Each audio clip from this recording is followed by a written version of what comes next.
एक भक्त आया महाराष्ट्र का। वो कहने लगा जी एक सांगली शहर है महाराष्ट्र में, सांगली, और वहां कोई आपकी भक्त ज्ञान गंगा बांटे थे, और हम वो मेला लगा हुआ था हमारे धार्मिक, और मैं तो भगवान शंकर का पुजारी, उसके अतिरिक्त मैं किसी ने मानू नहीं था। हमारे साथ मेरा भाई था छोटा 10-12 वर्ष का, और हम सारा परिवार मत्था टेकने जावा थे शिव के मंदिर में। बड़ा मेला था वहां का। वह पुस्तक बेच रहा था तो उसमें लिखा हुआ था कौन ब्रह्मा का पिता है, कौन विष्णु की माँ, ये ऐसे ऐसे। वो छोटा भाई जाकर हमसे पिता नहीं कैसे पहले वो लेने चला था, मैंने मना कर दिया कि ना ये तो बकवास लेकर रखी है ना। जब तो वो मेरे साथ आ गया, फिर पता नहीं कब निकल कर गया, वो किताब खरीद लिया वहां से, बुक, और छुपा कर रख ली उसने। जब मैं गाड़ी से उतरने लगा तब देखा मैंने वो पुस्तक ले रहा हाथ में, उसे मैंने छीन ली और मेज पर उल्टी रख दी कि इसके दर्शन भी नहीं करूं। वह रखी रही 2 महीने तक। एक बार मेरा कुछ ऐसी टेंशन बनी, कुछ ऐसे सर्कमस्टांस बन गए, मेरा सिर पाटन हो गया, घनी टेंशन हो रही किसी बात की, और मैं बाहर बैठ गया चेयर लेके। थोड़ी देर में ध्यान आया, पुस्तक दिखी वो रखी रखाई। मैंने सोचा इसने देखता क्या है। मैं लगा उस पुस्तक को पढ़ने। वो मेरी तो टेंशन मतलब याद भी कोई ना कचकित गई, और 3 दिन कंटिन्यूस पढ़ी। और सह परिवार लेकर आ गया परमात्मा का बच्चा, सारे परिवार को।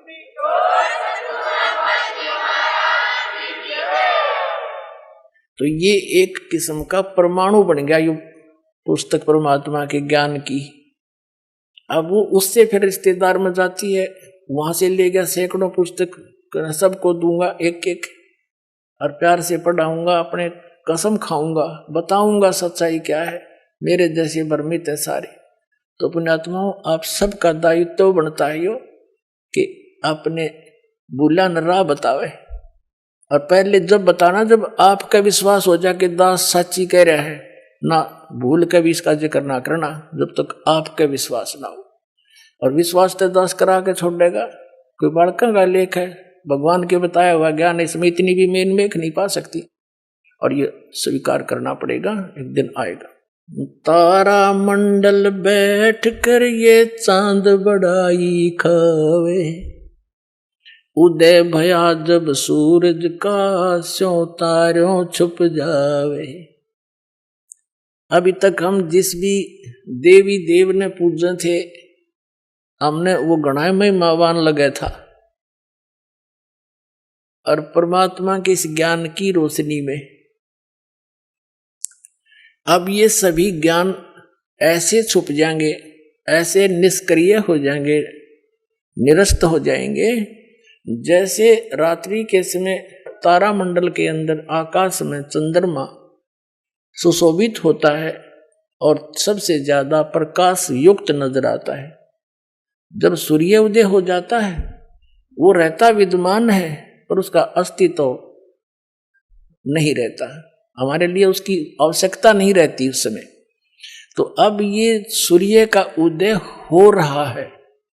अभी तो ये समझ लो वो देसी भाषा में झोड़ बोड़ा सा ही है, यानी थोड़ा सा वो सूर्य उदय होने से थोड़ा सा पहले रोशनी होती है।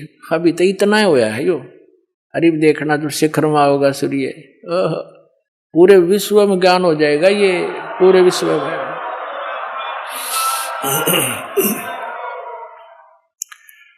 तो परमात्मा क्या बताना चाहते हैं कि आप यहाँ के वासी नहीं हो, आप सतलोक में रहा करते, वहां सारे सुख थे, और अपने पैर पर आप कुहाड़ा मार लिया।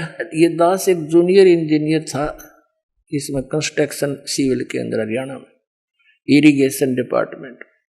तो वहां पर एक बहन अपने 2 बच्चों को लेकर मजदूरी करने आई हुई, और वह लड़की मजदूरों की जैसी नहीं लगे थी। फिर भी कोई इतना विशेष ध्यान नहीं, में कोई बात नहीं, पता नहीं परमात्मा किस घर में कैसा बालक हो जाए। फिर वो रो रही थी रोने लगी कुछ देर बाद। दूसरे तीसरे दिन जब हम दोबारा गए, उससे पूछ बैठा, भाई बहन क्या बात है, क्यों रो रही हो? वहीं पर और कई मजदूर बैठे थे, बेलदार वगैरह, उनकी पत्नियां थी, वह बहुत बुरी तरह रो ही रही थी।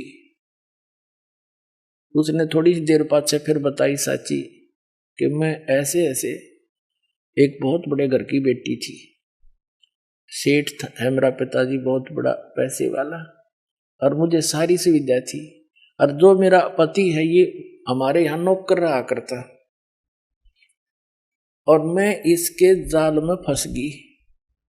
मैं इतनी प्रभावित होगी, मेरे माता पिता मेरे आगे रो भी दिए, उन्होंने मेरे पैर भी पकड़ लिए, बेटी कुछ भविष्य देख ले तू अपना, तू कहाँ जा रही है, रोटी टाइम पे मिले नहीं, क्या हाल होगा तेरा, लेकिन फिर हम तेरे को घर नहीं बढ़न देंगे, या तू पक्की सोच लिए। मैंने एक नहीं मानी, और इस मेरे पति की बात में इतनी फंस गई, हम वहां से घर से भाग गए। अब ये जो मैं पैसा लेकर आई थी 1-2-4 लाख रुपए, वो खर्च खरीदी, सारा शराब पीता है। अब मैं मजदूरी करती हूँ और वो मेरे पैसों से शराब पीता है, और बोल लूँ तो मैंने रोज कूटे।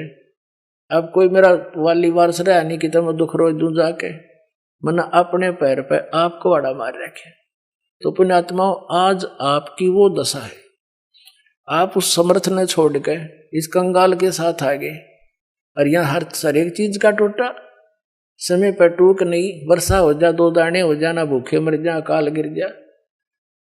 उस समर्थ को, उस स्थान को छोड़कर आप यहाँ भिखारी बन गए, और वहां सदा व्रत था, यहाँ टाइम पर टूक नहीं मिल रहा। 90% व्यक्ति दुखी है, यहाँ 90% हैंड टू माउथ है, और कम से कम विश्व के 20-30 बल्कि 40% आदमी मांस खा के गुजारा कर रहे, मछली कोई खाने नहीं, ये खाने की चीज है, नरे पाप कमाने।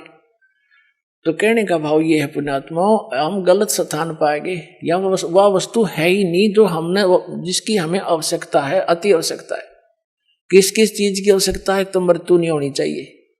अगर हमारी मृत्यु ना हो, हम फिर भी से ढीठ हो रहे हैं, कोई दिक्कत नहीं, तो हाथ भी कट जाए, पाँव भी कट जाए, मृत्यु ना होनी चाहिए। अरिया भी कंपलसरी। दूसरा, बुढ़ापा नहीं होना चाहिए, कोई वृद्ध होना पसंद नहीं करता, सारे होंगे। फिर आप देख रहे हो यहाँ सारी सुविधा चाहिए, बड़ी कोठी, सबकी इच्छा है बड़ी कोठी हो, कार हो, पार्क हो, डली हो, सरोवर हो स्नान करने। तो ये सुविधाएं आप यहाँ खोज रहे हो, जहां 7 जन्म भी 100 असंग जन्म नहीं पा सकते आपको। ये सतलोक में है, आपकी ज्यों की त्यों रखी है, वहां आपका सारा सामान सुरक्षित है। लेकिन आपकी बुद्धि कद सेट होएगी जिस दिन आपकी बुद्धि यहां से इस ज्ञान से हटेगी। ये ना सोचना दास कोई एक लोक वेद दंत कथा सुना रहा है, या किसी डूम बाट की गाई हुई कथा सुना रहा है। ये तो वो वचन सुना रहा है जो परमात्मा ने स्वयं अपने घर का भेद दिया करके, और जिन महापुरुषों को साथ ले गए फिर वापस छोड़ा, उन्होंने इसलिए छोड़ा था कि ये मेरे गवाह बन जाए, फिर बाद में मेरे बच्चों को गवाही दे जाए कि सचमुच कबीर इज गॉड, कबीर परमात्मा है, और सतलोक में ये सारे सुख हैं।